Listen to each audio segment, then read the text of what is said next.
मांगो, बच गया। अब पूर्व में ये वैश्य थे, खूब अच्छा कर्म करा, कभी किसी का दिल नहीं दुखाया इन्होंने। दुकान तो करी, व्यापार तो करा, पर किसी का मन नहीं दुखाया। धीरे धीरे धीरे धीरे साले को दुकान में लगा लिया। साले से इन्होंने एक बात जरूर कही कि देखो किसी का मन नहीं दुखाना है। साले ने कहा जी जीजा जी, मैं किसी का मन नहीं दुखाऊंगा, व्यापार करूंगा, अच्छे से करूंगा। साला खुद की कमाई करने के लिए अनाज में कंकर मिलाने लगा, कंकर मट्टी मिलाने लगा। कंकर मट्टी के वजन के बराबर अनाज अलग कर लेता और उसको बेचकर खुद का पैसा बना लेता। अब कर्म की गति देखिए कितनी विचित्र है। कंकर मिट्टी अनाज में बिकने लगा।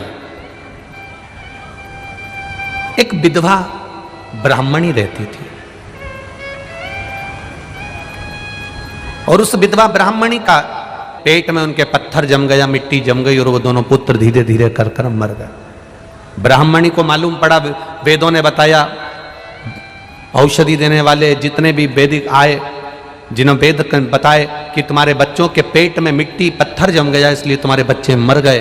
विधवा को मालूम पड़ा कि उस सेठ जी के यहाँ से अनाज आता था। सेठ जी के यहाँ पहुंची और जाकर उस विधवा ने उस सेठ जी से कहा, सेठ जी आज मेरे बच्चे मेरे सामने अधोगति में मरे हैं, जब तुम्हारे बच्चे मरेंगे तब तुम्हें मालूम पड़ेगा। और एक जन्म में नहीं, कई जन्म में तुम्हारे बच्चों के साथ यही होगा। सेठ जी के घर में भी 2 लड़के थे, दोनों अधोगति में मर गए। सेठ जी के प्राण छूट गए। गलती करी केवल एक उस साले ने, पर दुकान थी जीजा जी की, व्यापार था जीजा जी का, इसलिए भोगना भी जीजा जी को पड़ा। भोगना भी जीजा जी को पड़ा।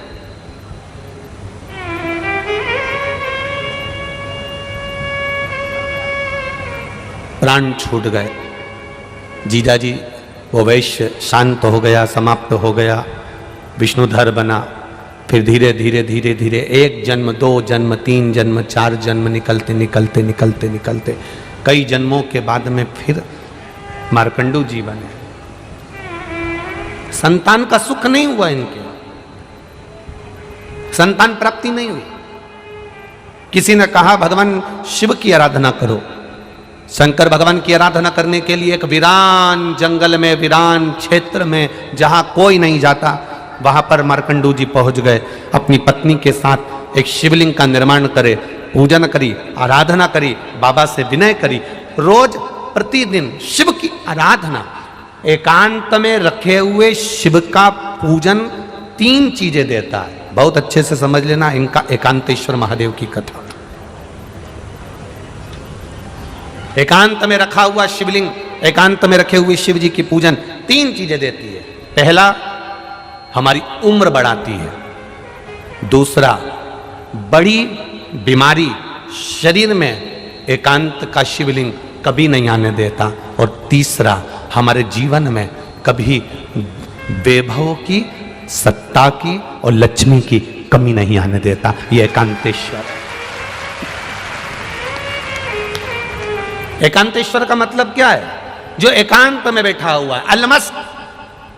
ऊपर छांव है नहीं है, मंदिर के ऊपर शिखर है नहीं है तो भी ठीक, नहीं है तो भी ठीक। ओटले पर शिवलिंग रखा है, अकेला बैठा है, ना तो पार्वती उनके पास में बैठी दिख रही हैं, ना कोई बैठा दिख रहा है, ना गणेश जी दिख रहे हैं, ना कार्तिकेय दिख रहे हैं। बैठे हैं तो ठीक, नहीं है तो अकेला नंदी सामने बैठा है और शिव जी का शिवलिंग रखा है।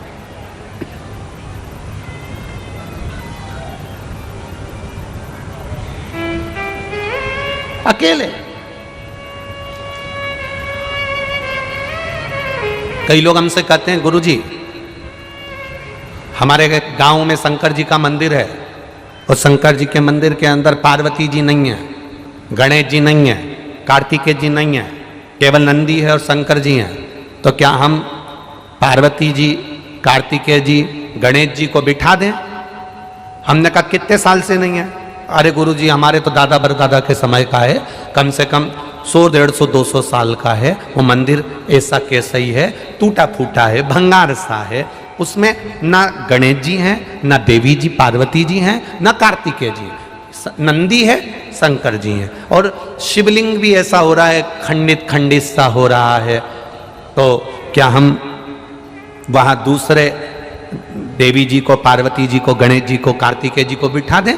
हम उनसे कहते हैं किसी को बिठाने की जरूरत नहीं है। हमने पहले भी कथा में कहा, आप लोगों को समझाया कि ये शिवलिंग है, ये जलाधारी है, ये चरण है। ये शिवलिंग शंकर जी का प्रतीक है, ये जलाधारी पार्वती जी का स्थान है, जहाँ से जल बहता है वहाँ गणेश जी, कार्तिकेय जी हैं, बीच में मोटी सी लाइन अशोक सुंदरी है, ऊपर जो जल टपक रहा है वो शिव जी की 5 लड़कियाँ जया, विषहरा, शामरीबारी, दौतली और देव हैं। शंकर भगवान का संपूर्ण परिवार इस शिवलिंग के अंदर है। अगर गणेश जी, कार्तिकेय जी, पार्वती जी कोई नहीं भी है तो चिंता करने की जरूरत नहीं है, क्योंकि महादेव वहां एकांत में बैठे हुए हैं, एकांतेश्वर। कोई कहता है शिवलिंग खंडित हो रहा है, शंकर भगवान का शिवलिंग कई कई जगह से खंडित होते चले जा रहा है, क्या हम उसको बदल दें?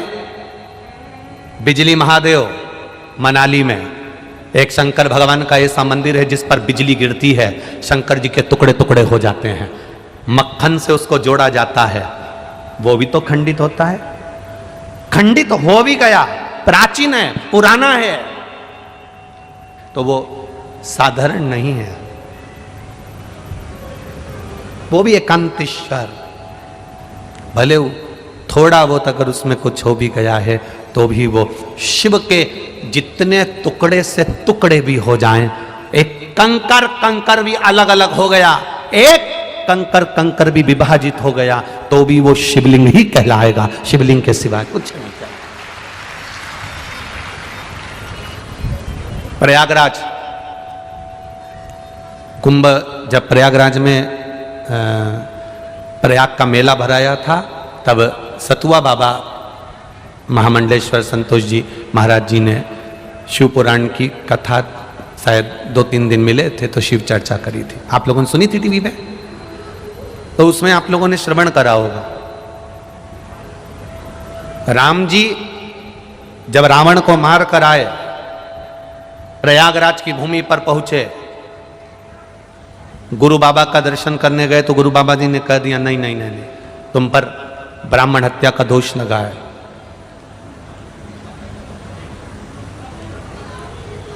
1 करोड़ शिवलिंग का निर्माण करोगे तब तुम ब्राह्मण की हत्या से मुक्त होगे।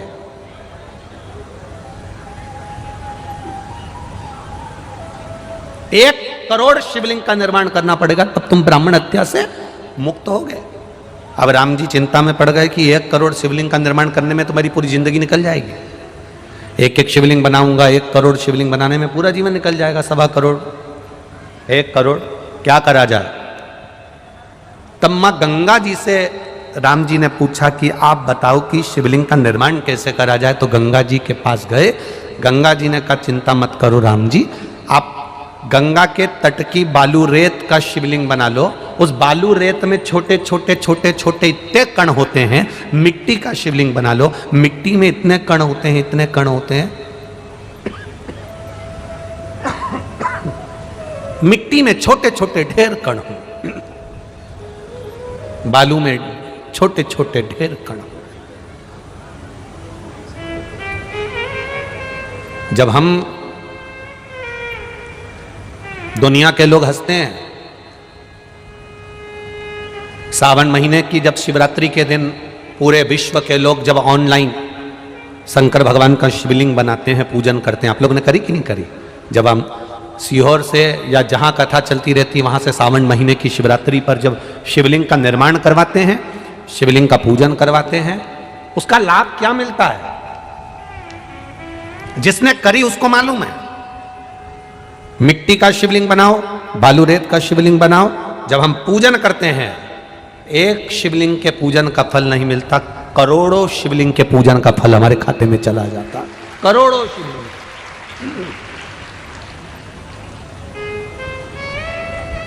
राम जी से कहा कि आप करोड़ों शिवलिंग का निर्माण करो, तब तुम ये ब्राह्मण की हत्या से छूटोगे। राम जी ने गंगा जी के कहने पर एक शिवलिंग बालू रेत का बना लिया, उसमें छोटे छोटे जितने जितने कण थे शिव जी को प्राप्त हो।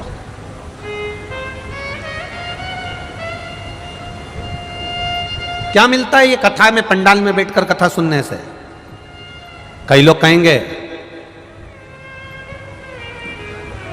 इतनी भीड़ पड़ रही है, गर्मी अपार पड़ रही है, इतनी तेज गर्मी, इतनी भीड़, गाड़ी भी दूर खड़ी करना पड़ेगी, पैदल चलना पड़ेगा, घर में बैठकर टीवी पर क्यों नहीं सुन लेते? आस्था चैनल पे 2 बजे से 5 बजे तक आ तो रही है, मोबाइल पर चल तो रही है, क्या करना कथा में जाकर बैठने से? उनको समझा देना 3.5 करोड़ रोम छिद्र ये मनुष्य के शरीर पर हैं। ये 3.5 करोड़ रोम छिद्र प्रतिदिन भगवान ने 3.5 करोड़ बार भगवान का नाम जपने के लिए दिया है।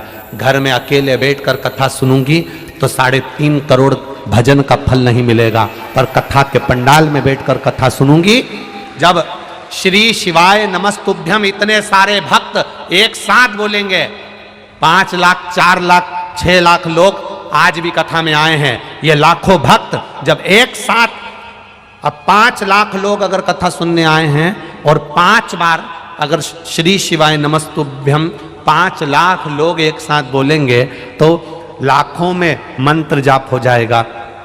फिर वापिस महाराज जी बोलेंगे, फिर अपन बोलेंगे, ऐसे 2 3 4 बार अगर बोलने को श्री शिवाय नमस्तुभ्यम प्राप्त हो गया तो 1.25 करोड़ 4 करोड़ 3 करोड़ मंत्र जाप हमारे मुख से एक बार में निकल गया तो हमारा फल अपने आप प्राप्त हो गया। क्यों कहते हैं